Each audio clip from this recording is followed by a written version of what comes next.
Welcome back to another episode of the Keeping It Breast podcast. I'm Dr. Jen, your host. I am super excited to have our nation's breast implant illness doctor here. He is an expert on breast implant illness and an expert on explantation. And he has a breadth of experience that I know you're going to completely appreciate during today's discussion. So, without further ado, welcome, Dr. Rob Whitfield. Oh, thank you for having me, Dr. Jen. It's so great to have you here. I know your background, but I don't know that everyone knows your background. So can you share with us like how you came to be in this space? Sure, I trained in general surgery and plastic surgery and then focused specifically on oncologic reconstruction and aesthetics. So after I completed training after 9 years after medical school, so 13 total for all those folks who are counting after college. When I get asked about that a lot, it's quite a bit of time. I went into academic practice and mostly did 75% oncologic reconstruction for head and neck cancer, breast cancer, and sarcoma. And then I did aesthetic surgery as part of the training program there to help the residents learn aesthetics. And ultimately transitioned into a group private practice in 2012 in Austin. I did basically the same things. And then a breast cancer patient in 2016 relocated from Georgia and retired here in Austin, Texas, and came to me actually to take down her reconstruction, make her flat, which happens from time to time. And I reviewed all of her history.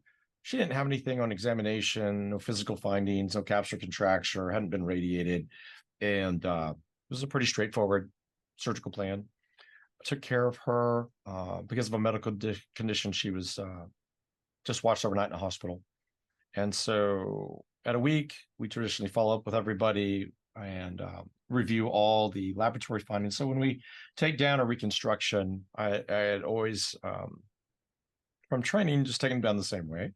We would do at that point what I would term a total or complete capsulectomy. And we would always swab the pocket and make sure that we sent everything off for pathologic evaluation. And We just don't, so everyone understands, whenever we put a foreign body in someone, the body just naturally wants to protect you. So it forms this capsule. So that's what you're talking about. You're right, talking about the capsule that the body forms around the implant. You would right. remove that in its entirety. Your body naturally forms a scar around it. And that's just, it doesn't matter what kind of implant it is. It's a knee, hip, breast, dental. Yeah, Your it body's happens with always going to form everything. scar. Everything. Correct. Correct. And so we send that for examination and we make sure that there's no residual cancer or recurrent cancer. Those are just standards that we followed. And when I saw her in follow-up, of course, pathology is number one, make sure there's no evidence of recurrent disease. And that was clear.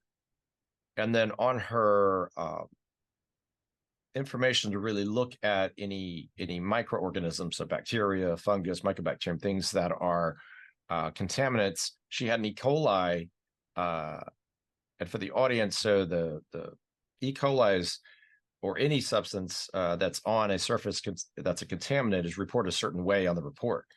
And this was reported as an infection, so greater than 10 to the sixth, so greater than 100,000 units. And I was like, well, how did I miss an infection?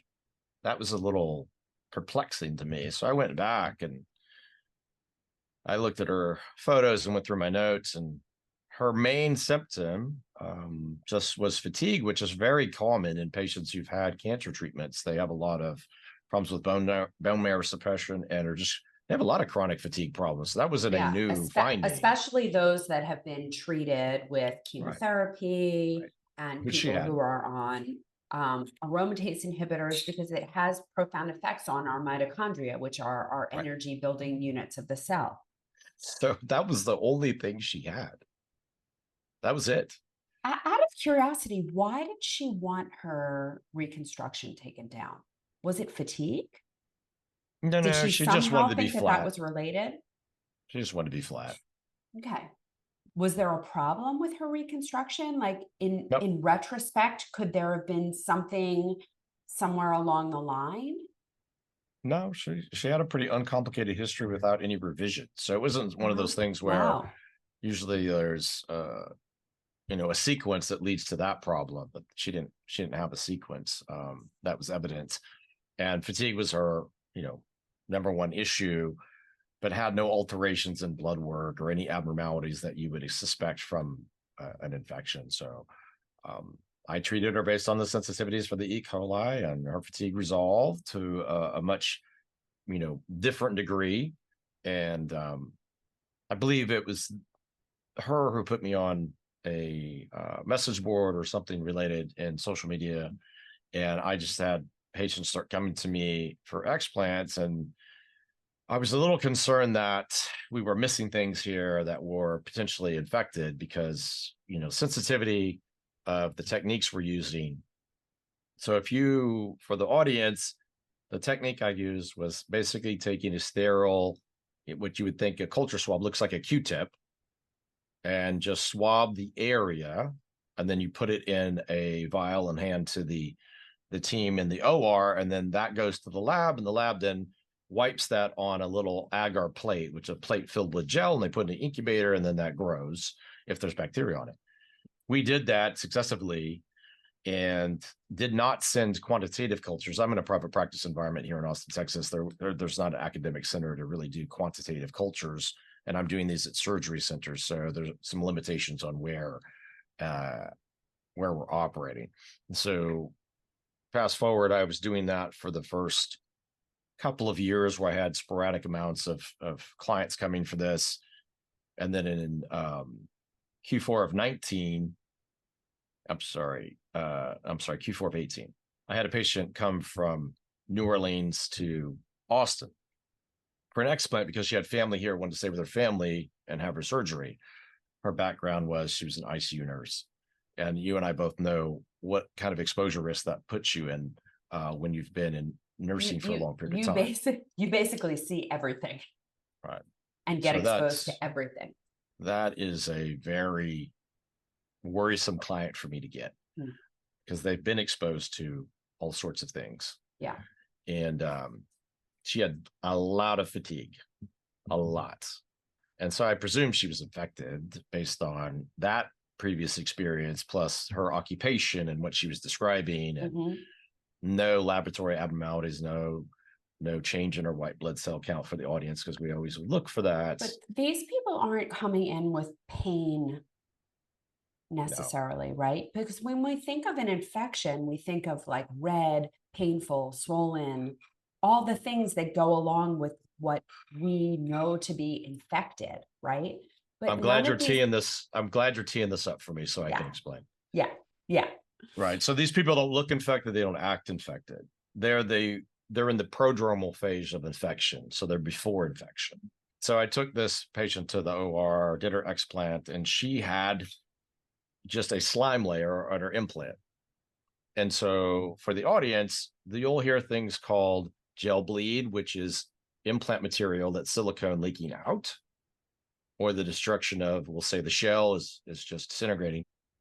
But this is actually bacterial biofilm. So the same process was followed where you do the culture swabs and send things off.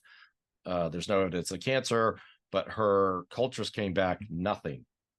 And at that point in my experience, I was using a drain tube on each side, and her drains were putting out over 100 cc's of fluid per day per side.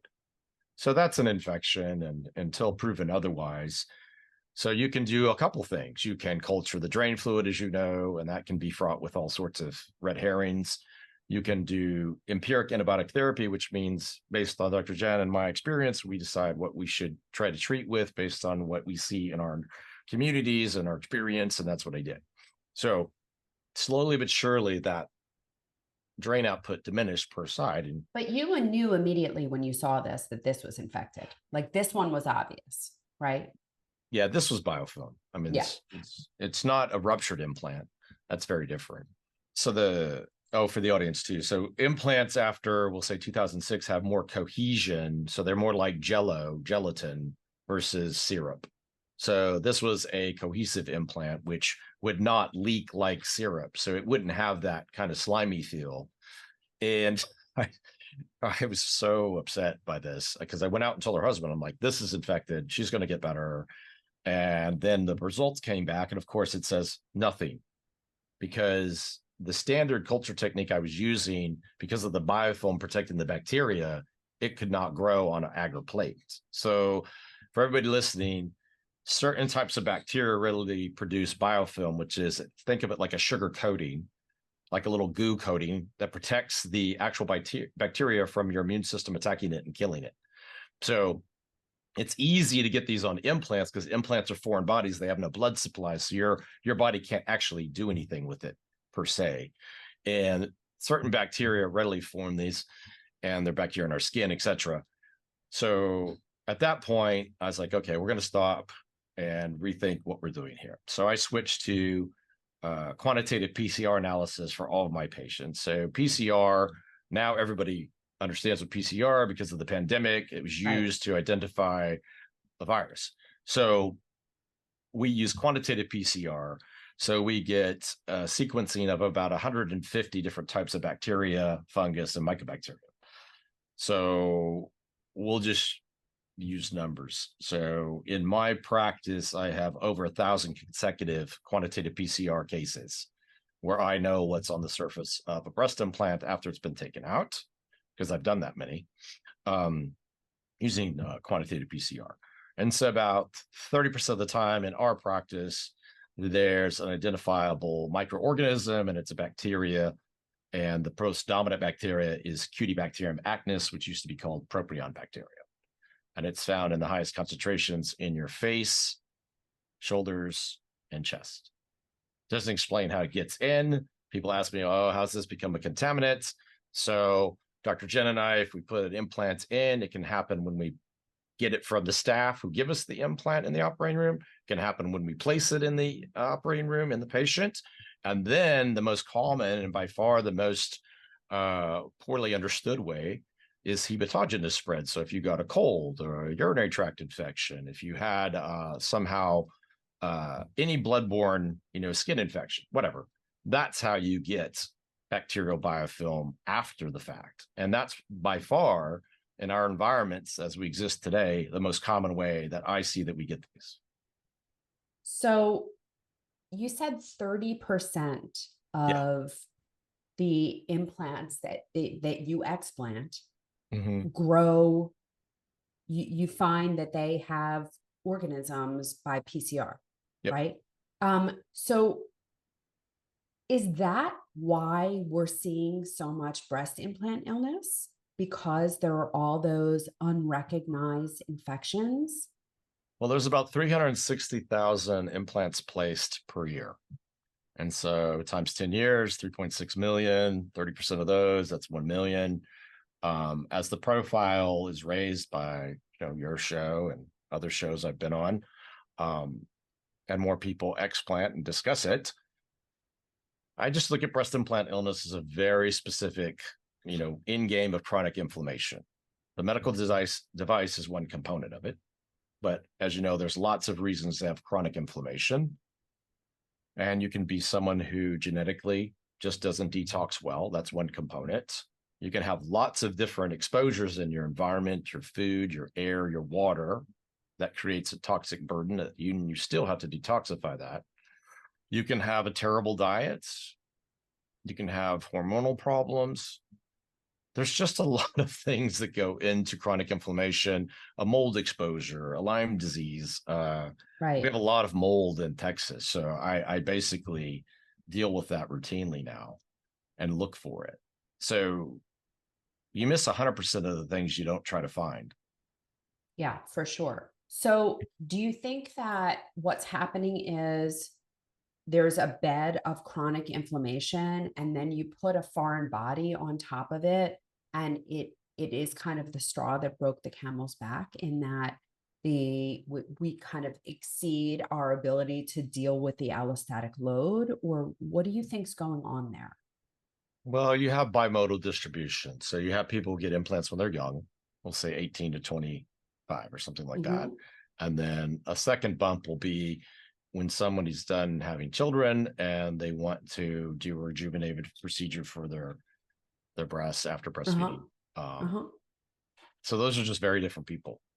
Yeah. Younger people will have much different, hormones, lifestyle, rest patterns, eating patterns, Mm-hmm. metabolic rates, and then obviously somebody who's a mom who has one or two or three kids has a much a different set of hormones, rest patterns, diets, and based on how you picked your parents genetically, that detox pattern that you can run through for vitamin D metabolism, methylation, glutathione, and antioxidant pathways, those really dictate how much more can you put into the bucket before it runs over and you can no longer manage the toxic burden you have. And then where you live, the air you breathe, the water you drink, the food you eat certainly makes up a big component of the rest.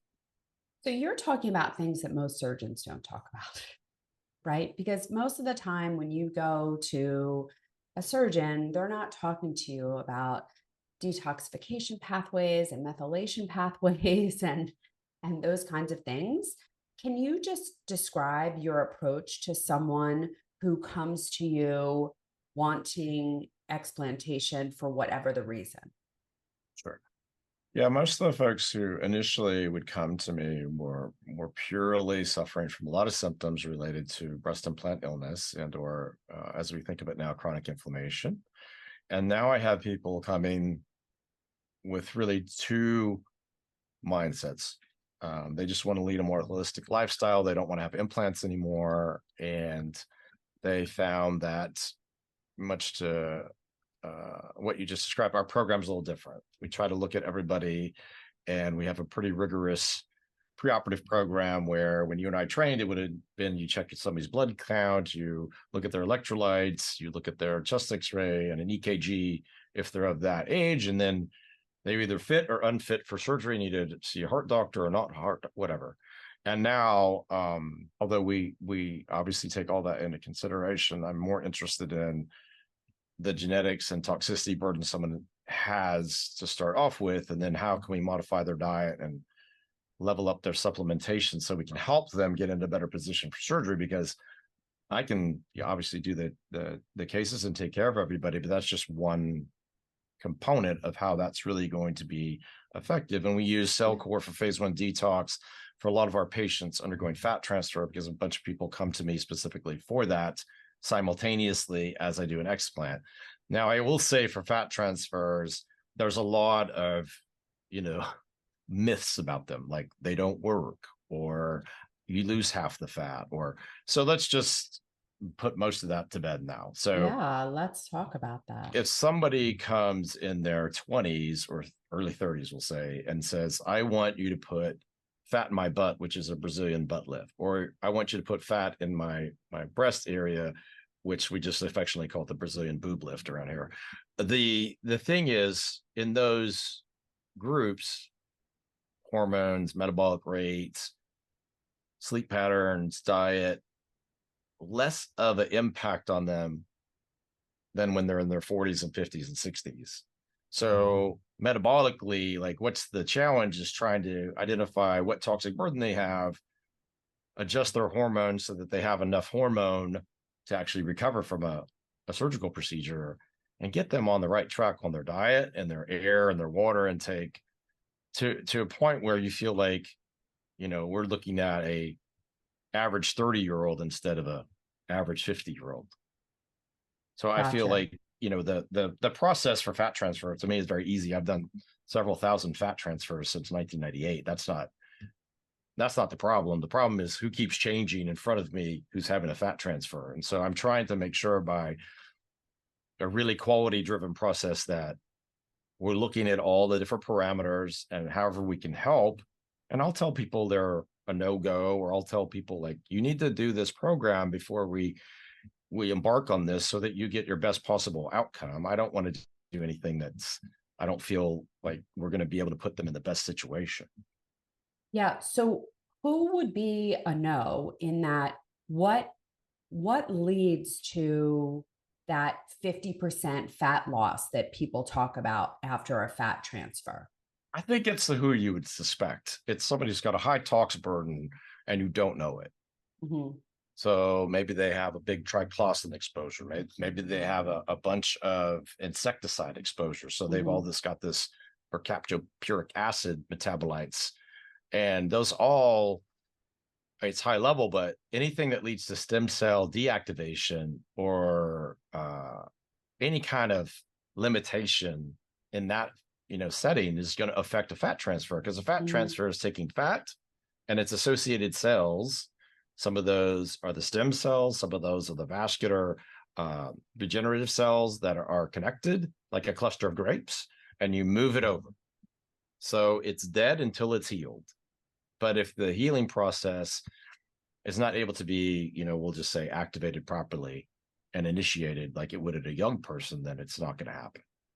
Or it's not going to be the way you anticipate it happening. Hmm. So that's, without giving you a more detailed explanation, that's how I Yeah. think of it. Yeah. So, I totally get it. But I will ask you for a little bit of details in that you mentioned getting their hormones right in yeah. order to heal from surgery. What does that look like? What are you referring to there? Oh, you can imagine I have a lot of people with estrogen dominance. So if you have estrogen dominance and you have bad detox, you're even more difficult to take care of. So you have Hmm. to help get them balanced out. Some of them need just a little bit of a substance to help lower their estrogen. We just do that through supplementation to help them, because that increases anxiety and other problems that are associated with this. But when you combine all that, it just makes them, they're the kind of worst case scenario. Really, estrogen dominance, high estrogen metabolic in the tox, or I'm sorry, not in the tox, but in their testing, and then you have really poor genetic detox. Hmm. So then you're trying to get them, and or coupled to a bad gut. So then you're trying to get them to eat better. You're trying to give them supplements. You're trying to get their hormone balance better so that you can make them or position them to be in more physiologic shape for you for Yeah. surgery. So Yeah. that's the hardest kind of group to deal with, and that's a lot of them. And if they have mold exposure, that's more complicated. Um, it's a lot. Yeah. But this is clearly a process. Like you're not just meeting people and saying, oh, you want your implants out, let's put you on the schedule. Yeah, it's not easy to get on my schedule anyway, but to get on the schedule to do a transfer, you have to go through a program. I'm not going to put anybody through their paces just for an exercise and surgery. I've done surgery for over 20 years. We just want everybody to have the best possible outcomes, and Yeah. we understand the gravity of removing implants and changing the aesthetics. I always try to couple that when I can to a fat transfer if it makes sense for the clients, and we can get them in a good position because I can reshape a waist. I always, I make the comments. I can take people from 6 to 4, 4 to 2, 2 to 0, 0 to -2, dress size, and then help offset the change with removing the implant with a fat transfer. And had many of my clients been offered something like that to begin with, they never would have gotten implants. Yeah. Yeah. I do believe that this is the next wave of what we should be talking about in the breast cancer space. But the problem is, all these things that you're taking into consideration and all of these preparations that you're doing before surgery, they're not happening in mainstream medicine at all. I mean, do you know any of your No. colleagues that are doing this? No, this is I remained curious about genetics, and kept looking at different ants. I had ideas about this, but our testing was limited, even as little as 5 years ago. Now I think you would agree that testing, and we use the DNA company for our testing, is moving and moving at a higher rate now, and we get a Hmm. lot more quality, not just information, because the number of genes has grown that they're looking at, but the functionality and what can we do to help. I think that's probably the most impactful. And then understanding that depending on where you live or where you work or who's taking care of you, if you're younger, you're getting a lot of different exposures environmentally, and you just don't know it And Yeah. that's the big, like you can get mitochondrial dysfunction, which is the energy production at our cellular level, a multitude of ways. And I've suffered this myself. I've been exposed to mold in Austin. So we're acutely aware in my office, and there's like a air filter like every 5 minutes around here, because that is critical. Like the air you breathe, or the water you drink. You drink purified water, not out of a plastic bottle, but out of a, we have Yeti here, so everybody's got a Yeti, or a glass, bottle. These are things that we have to tell people and educate them about, because of phthalates that are in plastics, which are what are used to harden plastics. They affect a woman's endocrine system. So those are all like common things, glyphosates, organophosphates that you find in foods. Yeah. So just trying to make everybody aware that these are things that you have to pay attention to, and they're important, especially to a woman who is estrogen dominant and who has poor detox. I mean, Yeah. that's just a bad situation. It's true, but oftentimes it doesn't get recognized until they get a breast cancer diagnosis. Right. Like it's not being recognized early enough. And Right. when those people are turning up with difficult periods, they're getting placed on the pill. When they're getting turned up with infertility, they're going through infertility treatments, and nowhere is anyone really intervening. So, and even at the time of breast cancer diagnosis, most people aren't intervening. And what happens is these women are rushed to treatment, right? And they're told to get genetic testing, but the genetic testing they're getting is they're checking for BRCA genes and genes that are not necessarily relevant in the context of them getting better. Oh, Right. I know. And so, the genetic testing that you're talking about is all actionable. And I would argue that, BRCA1 and BRCA2 are actionable in that if you live your life in an anti-cancer way, it's unlikely that you can influence the outcome of those genes. Sure. It's not your destiny. But when people are getting a diagnosis and rushed to treatment and not given these options, it's a problem. So, they would never wind up in your office as a first choice. No, even when I did oncologic reconstruction, I was always the last person to be spoken to, which was always a little hard for us, because people obviously come in a very difficult moment, and then we're supposed to be able to kind of discuss all the different options in that situation, which may not be aligned with what their breast surgeon told them. I'm sure you've not always been in alignment with what a plastic surgeon wanted to do. I was a microsurgeon, so I was not a implant favored surgeon in terms of technique, and that's people self-selected to come see me, so I wouldn't see that many patients anyway. I mean, because when I was doing that, most of my patients had a deep flat reconstruction. So I was working intimately with my microsurgeon. Which is not the case around the country. I know it's not.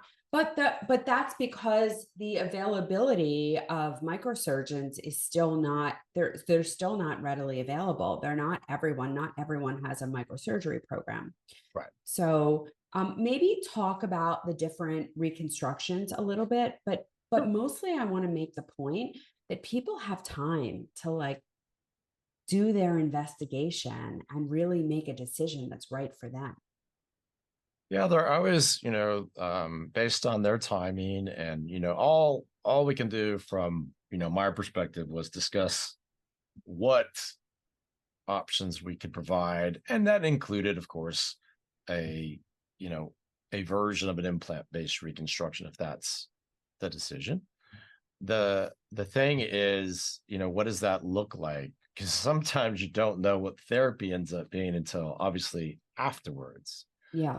With after breast surgery, and discussion about radiation therapy after that, and that always leaves a lot of other questions. But we would try to lay out the options, and then always leave the door open to have a a delayed reconstruction with a deep flap, but I preferred to do them immediately whenever possible because I didn't like the delay because of the difficulty trying to get the tissues to do what you want them to do after they've already healed and scarred down. Sometimes that can be Yeah. complicated. Yeah. So, we tried to always be very clear about the first time is the best time. Yeah. And For immediate sure. if we can, always, provided safety, which was the number one thing for the patients. And then, we would help however the patient would be best served in the end game by that. If it was delayed, that was great. But for overall aesthetics, we chose to work more with folks who did skin sparing, more that would allow them to do immediate reconstruction, because there's always going to be a group of providers who's more interested in that.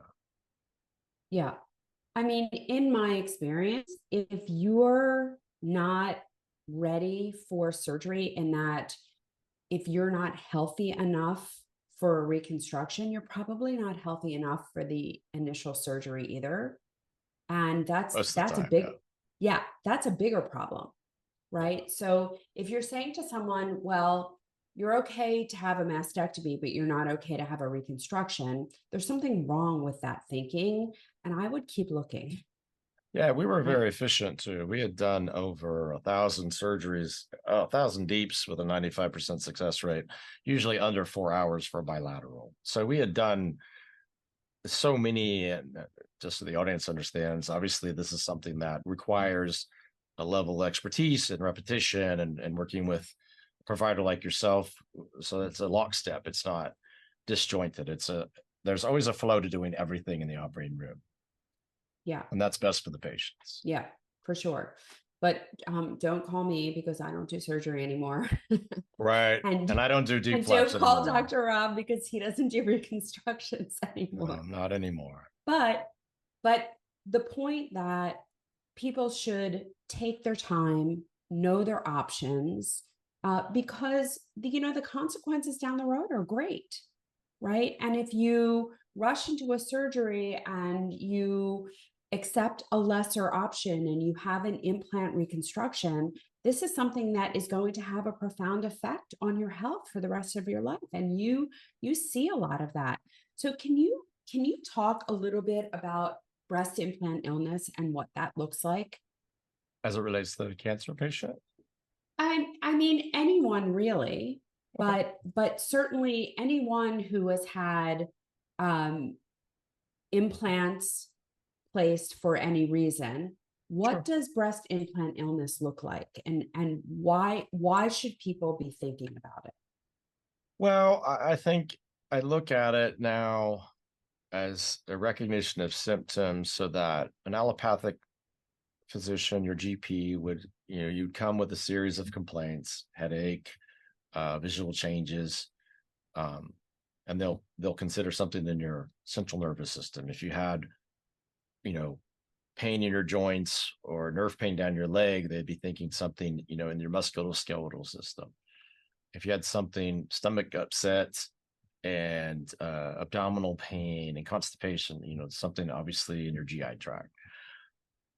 So pretty much at any given time, I have somebody show up with all of those complaints at one time, and they have breast implants. Mm-hmm. So basically, if you do and check the boxes for just symptoms as a physician, all of my patients check almost a box or two or three in every single category down the body. And that's how I look at it. It's chronic inflammation, how we deal with it for the cancer patient or the cosmetic patient doesn't vary as much. It has to do with um,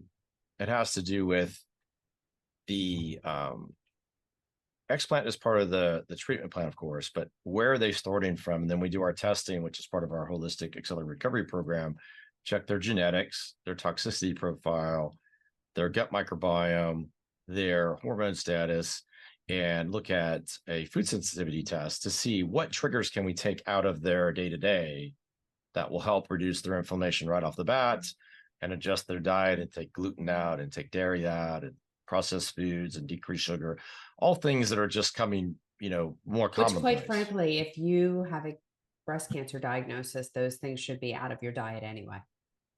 Right. Yeah.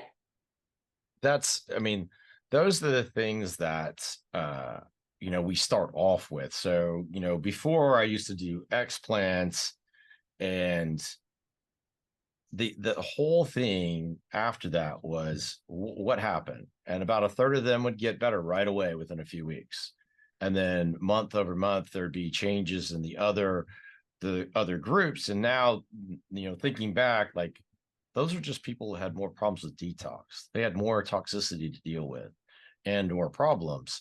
So the issue for me became, how do I adjust these things and get them, you know so that each person's kind of having the same, you know, recovery Experience. Yeah. program Yeah. afterwards. Yeah. And that's why we do what we do pre-op, so that at the end we have a better idea of all their drivers to the best of our ability.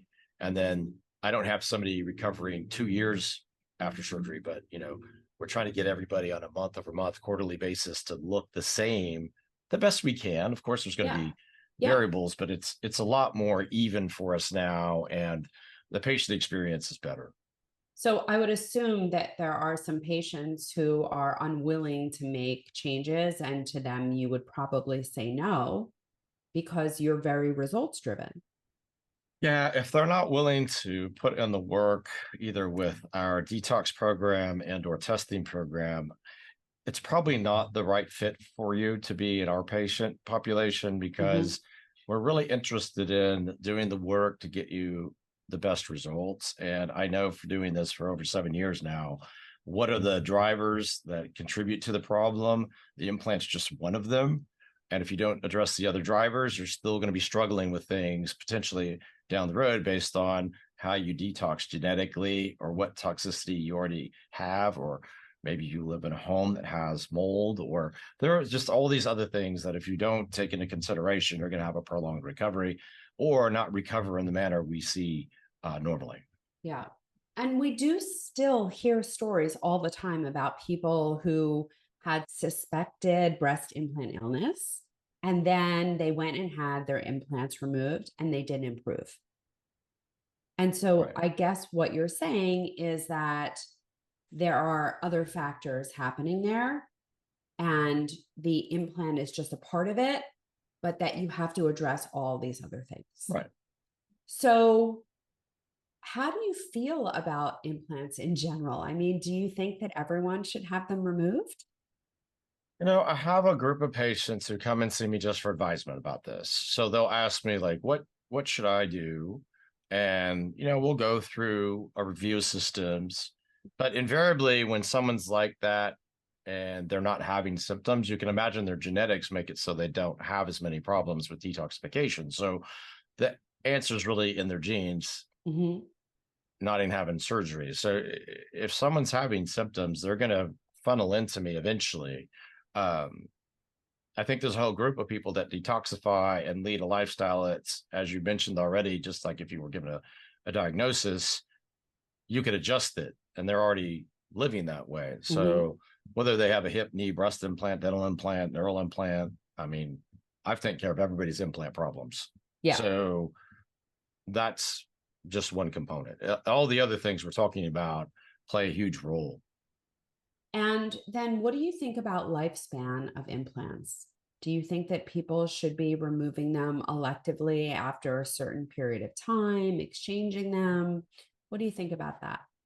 Yeah, this is, before, when we did, mainly cancer, I had really close surveillance of patients, and we always worked on the guidance that after 10 years, 0.5% per year, the rupture rate increases. And we'd always look at addressing those with early surgical interventions, especially in our cancer population, which I carried over to cosmetics. So it's more about, seeing those patients. I would see everybody annually and make sure there's an assessment. And obviously, in the uh, breast cancer patients, if they needed a ultrasound or MR, that was done, and we would, Mhm. evaluate those results. I see a lot of people come in. I just operated someone last week with 34-year-old implants all ruptured and leaking, and they knew about it. on MR. And I was like, okay. And the recommendation was what? And their doctor knew me. So they flew here and saw me. And it's like, yeah, And this you're is obviously talking strange. about a silicone implant because Yeah. a saline implant would just deflate. Right. Right.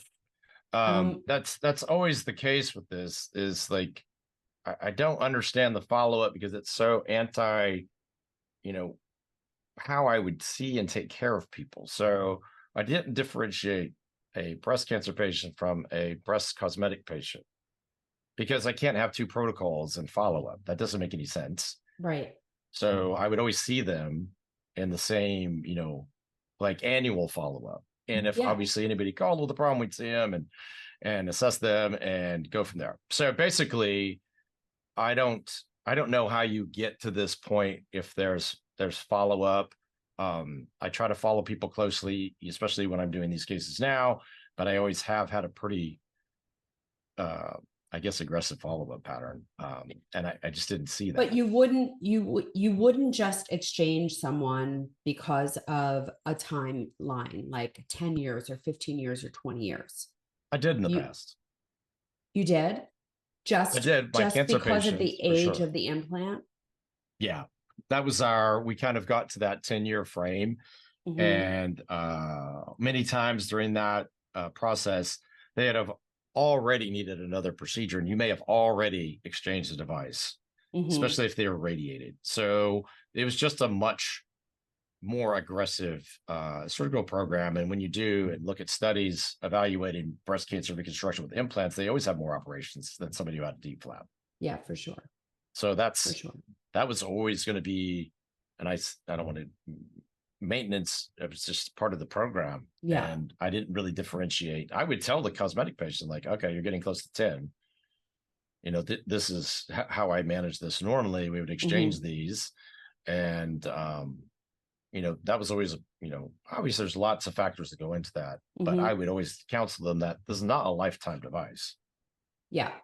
And now knowing what you know and seeing what you've seen, how do you feel about elective implant placement, both in the general cosmetic population and in the cancer population? Yeah, I get asked like, can I determine like who's going to get this problem, and what can I help them with up front? And if I know your genetics and your toxicity profile and your other parameters, I can give you a pretty good summation of what I expect. Hmm. But just like if you adjust these things ahead of, you're not going to get into many of those problems. So Yeah. can I give you the genetic profile? Sure, 100%. I can tell you that this is what I would expect, but that doesn't bore itself out. So people always ask me, would you let your daughter get implants? Well, my daughter's a Leo. So I know how she detoxes, but you're not going to tell a Leo what to do. That doesn't happen. I'm a Leo, so that's fine. You can give people the best information. They have to decide for themselves what they want to do. You Mhm. just want to give them informed consent in a manner that makes the most sense for them. And to me, I think of it as understanding your genetics, your environment, your food, air quality, water, and then you can make a decision. Yeah. But you're not inherently against them because I mean I'm guessing. I don't want to put words in your mouth. I haven't put a device in over, I guess it's almost 4 years now. But it's not because they, for certainly for cancer, I put them in because in some patients that's what they could have. And, you're still from whether it's a hip, knee, breast, whatever implant, there's still going to be a role for that, and you have to do the best surgical procedure for the patient who either wants, desires, or needs that procedure done for them. Hmm. So for aesthetics, I would prefer to do a holistic transformation with fat if I could do that for them. And I don't put in implants anymore, so I'm not the person to come, get advice about that. I'll guide you on what I think, but I Hmm. haven't placed a device in a long time. Yeah. Yeah. And so I just want to end with for the people that are currently they've had implants either for cosmetic purposes or as breast reconstruction. what should they be thinking about right now? Like where should they be putting their energy in terms of their health and the longevity of this? Yeah, we have this chat a lot because I have people come in from all over the country and they want to know should they get these out or what options are there. And I say, looking at your results of testing will help guide you. And once you're armed with enough information to make an informed decision, then you can decide. I think the problem is, and what people get frustrated by, is they don't feel like they have enough information to make an informed decision or a shared decision like we've done in cancer cases and other complicated surgical cases. And that's all. We've tried to build out the best program we can to give you the breadth of information you need to make an informed decision about it. Yeah. And I mean, I have a patient in mind who is just a wonderful person who's really tried to clean up her environment, eat differently, move differently, think differently. We ran her DNA, and she really wants to keep her breast implants, but she's not getting better. Do you have experiences with someone like that? Right. You can't make anybody want to do something. So, we all know that if you're going to get, a patient who's reluctant or has reservations about surgery, I don't offer them surgery. They have to arrive at their conclusions. That's why the program exists the way it exists. Yeah. And if they sit in front of me, I'll give them a very plain explanation about what's going on and what I have seen in my experience over 7 years and 1,600 explants. So I'll give them the best set of guidance and advice that I can give them.